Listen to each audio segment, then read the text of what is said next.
Yang pertama, ini tabi'in yang masyhur ini, jadi ulama besar ini. Namanya Malik bin Dinar. Namanya Malik bin Dinar. Nah, kalau ustadzmu namanya Malik bin Abdul Aziz itu ya. Ini Malik bin Dinar. Malik bin Dinar itu dalam banyak riwayat dulu guru saya cerita. Itu Malik bin Dinar itu orang yang suka mabuk, suka maksiat.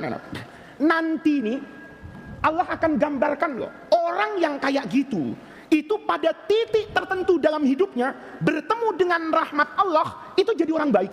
Malik bin Dinar itu semua maksiat pernah dia kerjakan, hobinya itu mabuk, hingga satu hari dia tidak nikah ini, tapi punya budak perempuan hamil, melahirkan anak perempuan. Dia kasih nama yang bagus, anak yang dicintai oleh Rasulullah. Siapa namanya?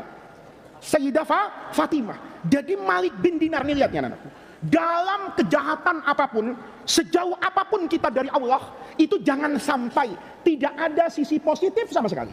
Malik bin Dinar itu suka mabuk, tapi dia ingat dengan perempuan utama namanya Fatimah.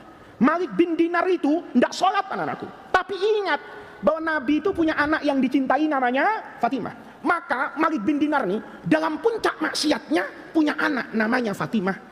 Dia katakan, saya mau kasih nama Fatimah supaya anak ini kelak jadi perempuan yang solihah, walaupun bapaknya brengsek, walaupun bapaknya ahli maksiat, tapi saya tetap ingin anak perempuan saya jadi perempuan yang solihah. Aneh anak-anakku, Malik bin Dinar itu kadang-kadang mulutnya itu masih bau apa itu? Alkohol. Mabuk di mana? Pulang ke rumah dekat sama anaknya. Fatimah itu kalau didekati bapaknya pasti mukul-mukul apanya itu? Mulutnya. Seakan bilang mulut bapak bau gitu ya. Mulut bapak ini maksiat gitu. Kata Malik itu dalam ngomong, iya nak, bapak mau berusaha nak, bapak mau berusaha, bapak enggak mabuk lagi. Besar anaknya, semakin besar tuh umur 2 tahun, itu Malik bin Dinar kalau mabuk tuh ngumpet. Anehnya mesti ketahuan sama anaknya gitu. Jadi bapaknya ini ngumpet di pojokan kamar. Aneh gitu loh. Perasaan kamar sudah diapakan itu? Dikunci. Anaknya bisa masuk. Begitu masuk, anaknya langsung ngejar botol minuman keras. Kata anaknya, buang. Belum bisa ngomong kan? Dibuang-buang. Malik bin Dinar bilang, iya nak, bapak tobat gitu kan. Nah, lihat anak-anakku, pelan-pelan. Maka kata Malik bin Dinar, sudahlah, kalau gitu saya nggak akan mabuk lagi di mana? Di rumah. Tapi mabuknya di pasar. Masih di pasar. Tapi kan udah lumayan. Lama-lama Malik bin Dinar udah kerasa nih, kalau beliau mau apa ini? Mau taubat.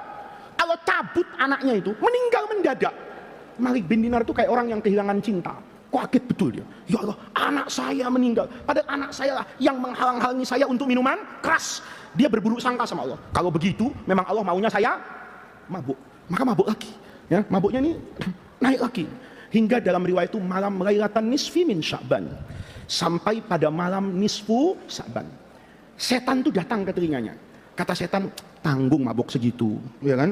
Sebentar lagi kan bulan puasa, mabuknya kan nggak bebas lagi. Kata Malik, terus ya mabuklah, semabuk-mabuknya, gitu loh. Mabuk semabuk-mabuknya. Kalau biasanya 1 botol ya 2 botol. Kalau biasanya 1 kerat ya sekarang 1 toko gitu.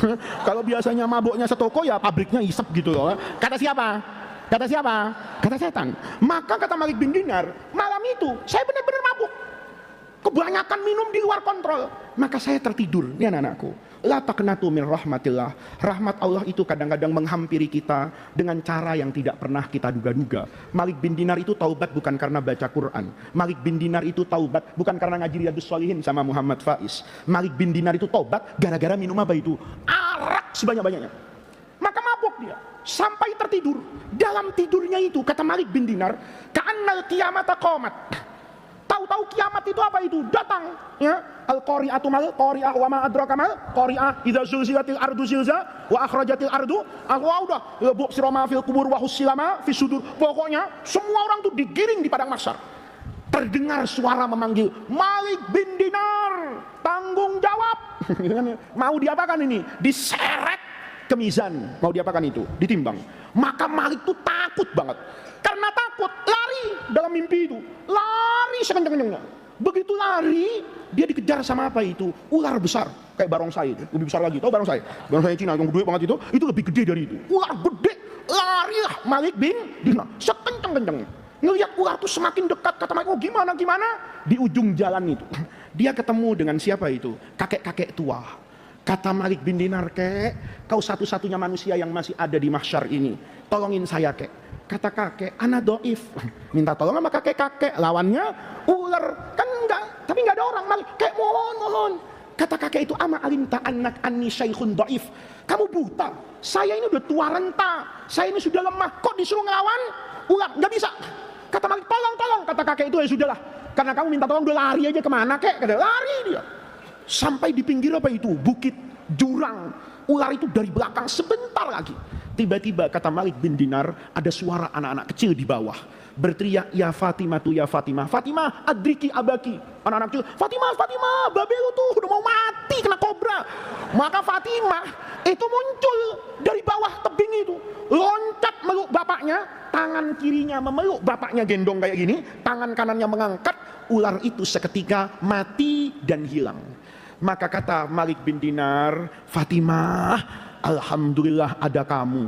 Kalau enggak, saya sudah mati. Kenapa Pak? Ya dikejar ular tadi. Saya ketemu orang kakek-kakek, katanya nggak ada manfaatnya. Napasnya udah Senin Kemis, ya kan? Dia napas, paru-parunya keluar, kan gitu. Kata siapa itu? Kata Malik bin Dinar, bisa apa dia nolong gua? Kan gitu kan? Nah, maka duduk di situ. Kamu ngapain Fatimah? Kata Malik bin Dinar. Kata Fatimah, kami ini anak-anak orang Muslim yang diberi hak oleh Allah. Kalau bapak-bapak kami itu nggak benar, nanti kami sebelum di akhirat, sebelum hari akhirat akhir, kami diberi kewenangan untuk memberi syafaat kepada bapak. Maka sekarang Pak, ayo Pak, tobatnya jangan tarsok. Sekarang harus tobat Pak. Bapak tahu nggak ular besar itu? Nggak tahu, kata bapaknya. Ular itu Pak, itu dosa bapak. Dulu ular itu kecil, tapi bapak gemukkan dengan maksiat. Lama-lama dosanya menjadi besar. Bapak tadi di ujung jalan ketemu kakek-kakek kan? Kok tahu? Tahu Pak, dikasih tahu Allah saya kan gitu kan? Tahu nggak Pak siapa kakek-kakek itu? Itu amal soleh bapak. Tapi kan bapak nggak pernah mengerjakan pekerjaan yang baik. Maka amal bapak itu tambah tahun tambah kurus, tambah tua. Sekarang Pak, taubatlah kepada Allah. Tahu anak-anakku? Dikasih tahu gitu, bangun. Malik bin Dinar tuh bangun, alhamdulillah. Masih ada di mana itu? Di rumah. Begitu di rumah, karena dia merasa mimpinya berkesan, mandi dia anak. Mandi apa itu? Mandi besar. Bersih ke masjid sholat subuh. Di masjid pas betul imamnya baca Quran. Alam yakni lilladzina amanu an takhsha'a qulubuhum li dzikrillah. Di telinganya itu berbisik dorongan anaknya, bukankah sudah datang waktunya untuk orang yang beriman untuk tunduk kepada Allah? Di kupingnya bilang, Pak, sekarang saya tunduk kepada Allah. Naam, anal waktu li an takhsha'a qalbi. Habis subuh anak-anakku, Malik bin Dinar hidupnya berubah sama sekali. Kelak beliau menjadi orang alim yang luar biasa. Itu tandanya tidak boleh putus asa dari rahmat Allah.